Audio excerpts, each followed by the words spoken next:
Every year, a handful of cameras get called the best beginner camera, and every year, most beginners end up buying the wrong one. Not because the camera is bad, but because it's the wrong camera for what they actually plan to do with it. Today I'm putting 5 of the most talked about beginner cameras for 2026 side by side, and by the end of this video, one of them is going to stand out as the clear winner. It might not be the one you're expecting. If you're new to this, buying your first camera can feel like a minefield. Every spec sheet throws numbers at you: megapixels, autofocus points, sensor sizes, and none of it tells you what actually matters when you're standing there trying to get a shot in focus, or trying to record a video that doesn't look shaky and washed out. That's the problem with most best camera lists. They rank gear based on specs, not based on what a real beginner needs. So here's what I did instead.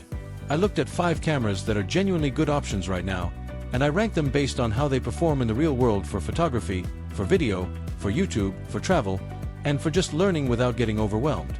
Quick housekeeping before we get into it: if you're picking a camera for the first time, drop a comment and let me know which one you're currently leaning toward, or which one you already own. I want to see where everyone's starting from. And if you want more breakdowns like this, subscribe and turn on notifications, because we're about to go through 5 cameras, and the one that ends up at number 1 might genuinely surprise you. Let's start at the bottom of the list. Coming in at number 5 is the Sony ZV-E10 II, and this camera exists for one very specific kind of beginner: the person who picked up a camera because they want to make videos, not because they want to learn photography. This is a video-first camera. The body is compact, it takes interchangeable lenses, and Sony built the entire menu system and control layout around people who are talking to a camera, not looking through a viewfinder. If your plan is to start a YouTube channel, film vlogs, or shoot talking head content, this camera gets you there with very little friction. Here's the major solution this camera offers. It removes almost all the guesswork out of shooting yourself. The autofocus tracks faces reliably, the flip screen is built for framing yourself, and the whole system is designed so a beginner isn't fighting the camera just to get a usable shot. But there are 2 real problems here. First, this is a video-focused camera pretending to also be a photography camera, and it shows the moment you try to shoot still. Seriously, it's capable, but it's clearly not the priority. Second, because Sony leans so heavily into the creator-vlogger use case, beginners who want a more balanced tool for learning both photography and video will start to feel the limitations fairly quickly.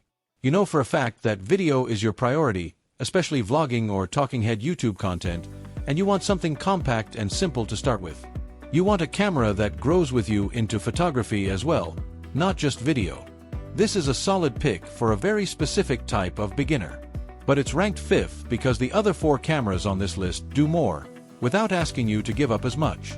Number 4 is the Fujifilm X-M5, and this is where things start to get more interesting. Fujifilm has built a reputation on color, and the X-M5 carries that reputation into a genuinely compact, travel-friendly body. It shoots up to 6.2K open-gate video, which gives you flexibility in editing you don't normally get at this price point, and it comes loaded with Fujifilm's film simulation modes presets that mimic classic film stocks, straight out of camera. Here's what that actually means for a beginner. Instead of spending hours color grading in editing software trying to make your footage look good, you can get a distinct, appealing look right when you hit record. For travel creators and people making content on the go, that's a genuine time saver, and it's the major solution this camera delivers. It makes your footage look intentional with very little extra effort. But, and this is important, there's no built-in viewfinder on this camera.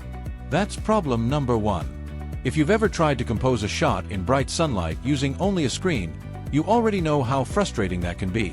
Some beginners won't care about this at all, especially if they're shooting video-first content where a screen is standard anyway. But if you came from a phone and you're hoping a camera viewfinder will actually improve how you frame photos, this camera doesn't give you that option. Problem number 2. Because this camera leans so heavily toward video and travel content creation, beginners who want to seriously study photography composition, manual exposure, that kind of thing will find a more natural home elsewhere on this list. You're a travel creator or content creator who values a distinctive look straight out of camera and doesn't mind composing exclusively on a screen. You want a viewfinder, or you're planning to focus heavily on photography fundamentals. The X-M5 is genuinely appealing. But here's where things get interesting. Camera number 3 brings something to the table that changes the entire conversation. Real, balanced photography performance. Number 3 is the Nikon Z50 II, And this is the first camera on this list that feels like it was built for someone who wants to actually learn photography, not just capture content. This camera runs on an APS-C sensor, and Nikon has clearly focused on autofocus performance and overall responsiveness. In practice, that means when you're tracking a moving subject, a kid running around, a pet, someone walking toward you, the camera locks on and keeps up. For a beginner, that single feature removes one of the most frustrating parts of learning photography: missing the shot because the focus didn't keep up with real life. The major solution here is balance. This is a camera that takes both photography and video seriously, and it gives you access to the growing Nikon Z lens ecosystem, which means as you improve, you're not stuck, you have room to build out a real kit over time. But on paper, this sounds like it should rank higher. In real-world use, there are two things holding it back. First, compared to the video-first cameras on this list, the Z50 II isn't quite as tailored to creators who prioritize vlogging and talking head content. Specifically, it's a generalist, not a specialist, and generalists sometimes lose to specialists depending on what you actually plan to shoot. Second, if your only goal from day one is YouTube and nothing else, some of what makes this camera great, its photography-focused design choices, won't be the thing you use most. You want to genuinely learn photography, not just point and shoot, while still having solid video capability as a bonus. Your only goal is running a YouTube channel and you have zero interest in stills. This is a serious contender, no question. But we're about to get into serious competition, because camera number 2 is going to make you start asking whether this list actually has the order right. Quick pause here. If you've been following along, drop a comment with which camera you'd pick if you had to decide right now. I'll check back in after we reveal number 1 to see how many people changed their mind. Number 2 is the Canon EOS R50 V, and on paper, this sounds like it could genuinely be the best camera on this entire list. Canon built this camera specifically around video creation, and it shows in small details that matter a lot once you're actually filming. There's a dedicated recording button on the front of the camera, so you don't have to reach around to start filming yourself. There's a tally lamp, so you always know at a glance whether you're actually recording, which sounds minor until you've filmed an entire video only to realize you never hit record.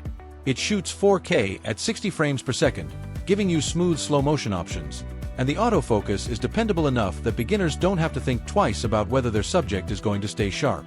The major solution this camera delivers is confidence. Every design choice here is aimed at making sure a beginner creator doesn't miss the shot, doesn't forget their recording, and doesn't have to fight the camera to get professional-looking footage. So here's the moment where you're probably thinking, wait, could this actually be the best one on the list? Here's why it isn't quite number 1. Problem 1. There's no in-body image stabilization. If you're shooting handheld while walking, or filming yourself without a gimbal, you're going to notice more shake than you would with a stabilized system, and that's a real limitation for a camera this focused on creators. Problem 2. This camera is built almost entirely around video. If photography is part of your plan at all, even casually, this isn't the camera designed with that in mind. Video is your main priority, especially YouTube or vlogging, and you want a camera with creator-specific features built in from the ground up. You want image stabilization for handheld shooting, or you want a camera that handles photography just as seriously as video. This is an excellent camera, genuinely one of the best video-first options for a beginner right now. But it doesn't take the top spot. And that's exactly because the camera at number 1 does something this one doesn't. It gives beginners real room to grow in more than one direction, without giving up what made this list interesting in the first place. Number 1 is the Canon EOS R50, and here's why it earns the top spot. This camera runs on a 24.2 megapixel APS-C sensor. In plain terms, that's enough resolution to produce sharp, detailed photos and crop into your shots without losing quality. Genuinely useful once you start editing your work and realize you didn't quite frame something perfectly in camera. Paired with that is subject tracking autofocus that performs reliably whether you're photographing a person, a pet, or anything in between, and 4K video that holds up whether you're filming a short clip for social media or building out a full YouTube video. But specs alone don't explain why this camera wins. Here's the real reason. This is the most balanced camera on this entire list. It doesn't ask you to choose between photography and video the way some of the others do. It's compact, the menu system is genuinely approachable for someone who's never used an interchangeable lens camera before, and it gives you room to grow as your skills improve. The camera doesn't become the limiting factor, your knowledge does. That's the major solution this camera delivers, and it's the reason it beats a more specialized video-focused camera like the R50 V for most beginners. It doesn't force you into a lane before you even know which lane you want to be in. Now, it's not without weaknesses, and I'm not going to pretend otherwise. Problem 1. There's no built-in image stabilization, so handheld video, especially while walking, is going to show more movement than a stabilized system would. Problem 2. It only has a single SD card slot, which means no built-in backup while you're shooting. If that card fails, there's no second copy. For most beginners, that's a manageable risk. For anyone shooting something irreplaceable, it's worth knowing up front. Here's why those weaknesses don't take away from the top spot. Neither of them stops a beginner from learning, creating, and improving. They're the kind of limitations you plan around, not the kind that hold you back. You want one camera that handles both photography and video well, without being overly complicated, and you want room to grow as your skills improve. Stabilized handheld video is your top priority, or you specifically need dual card slots for guaranteed backup while filming. So to bring it all together, the Canon EOS R50 takes the top spot on this list, not because it's the flashiest camera or the one with the most impressive spec sheet, but because it gives a beginner the most room to actually grow. It doesn't force you to pick a lane on day one. It lets you shoot photos, shoot video, make mistakes, and figure out what you actually enjoy shooting, all with the same camera. That said, the best camera for you depends entirely on what you're planning to do. If your entire focus is YouTube and vlogging, the Canon EOS R50 V is genuinely excellent and worth serious consideration. If color and travel content matter most to you, the Fujifilm X-M5 earns its spot. But if you want one camera that does it all reasonably well while you figure out your style, the Canon EOS R50 is the one I'd point a beginner toward.